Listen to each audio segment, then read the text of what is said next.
निस्वार्थ भाव से किया गया काम एक दिन मीठा फल देता है। एक छोटे से गांव में एक गरीब विधवा नीरजा अपने इकलौते बेटे वैभव के साथ रहती थी। वैभव जिज्ञासु और महत्वाकांक्षी था, लेकिन गरीबी में पला था। उसके सपनों में कहीं न कहीं एक अवरोध महसूस होता था। एक दिन जब वह गांव के बाजार में राजा नरेंद्र सिंह को भव्य जुलूस के साथ गुजरते देखता है, तो उसकी आंखों में चमक आ जाती है। घर पहुंचकर उसने अपनी माँ से सवाल किया, माँ, क्या कभी मैं राजा से बात कर पाऊंगा? नीरजा अपने बेटे की मासूमियत पर हल्का मुस्कुराई और बोली, बेटा, राजा से बात करना आसान नहीं है, लेकिन तुम अपनी मेहनत और लगन से कुछ भी हासिल कर सकते हो। हालांकि वह जानती थी कि यह सपना आसान नहीं था, फिर भी उसने उसे हिम्मत दी। वैभव का मन राजा से मिलने की चाह में इतना डूबा हुआ था कि उसने संत आचार्य देवदास से सलाह लेने का फैसला किया, जो उन दिनों गांव में ही रह रहे थे।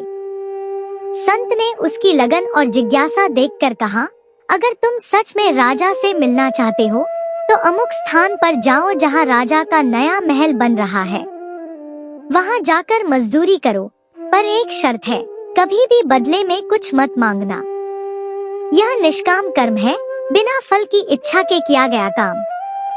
वैभव ने संत के निर्देशानुसार महल के निर्माण स्थल पर जाकर काम शुरू किया। उसने खुद को पूरी तरह से काम में झोंक दिया।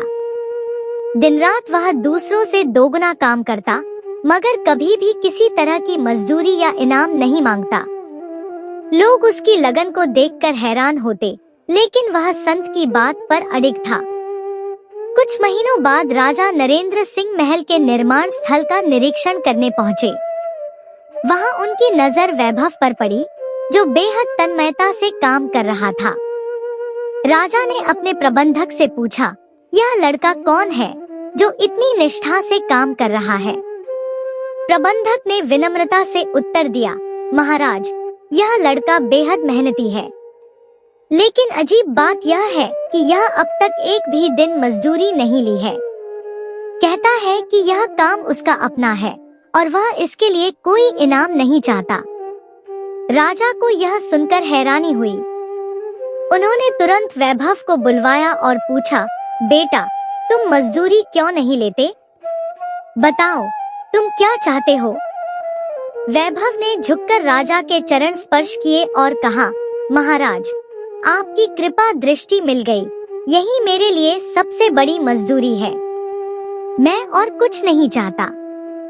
राजा उसके इस उत्तर से प्रभावित हो गए। वैभव की विनम्रता, निस्वार्थता और समर्पण ने उन्हें छू लिया। राजा ने उसी दिन वैभव को अपने मंत्रियों में शामिल कर लिया। कुछ समय बाद जब राजा ने देखा कि वैभव अपने ज्ञान और ईमानदारी से राज्य का भला कर रहा है, तो उन्होंने अपनी इकलौती पुत्री कीर्ति का विवाह भी वैभव से कर दिया। अंततः राजा नरेंद्र सिंह ने अपने उत्तराधिकारी के रूप में वैभव को राज्य सौंप दिया, क्योंकि उनका अपना कोई पुत्र नहीं था। यह कहानी जीवन के गहरे सत्य को उजागर करती है कि भगवान स्वयं राजा हैं और हम सब उनके मजदूर।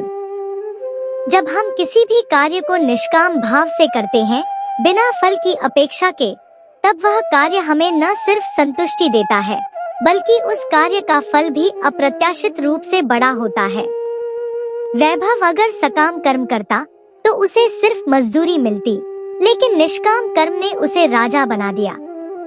निष्काम कर्म का फल हमेशा अनमोल होता है। यह हमें न केवल सांसारिक सफलता दिलाता है, बल्कि आत्मिक शांति और मोक्ष की ओर भी ले जाता है।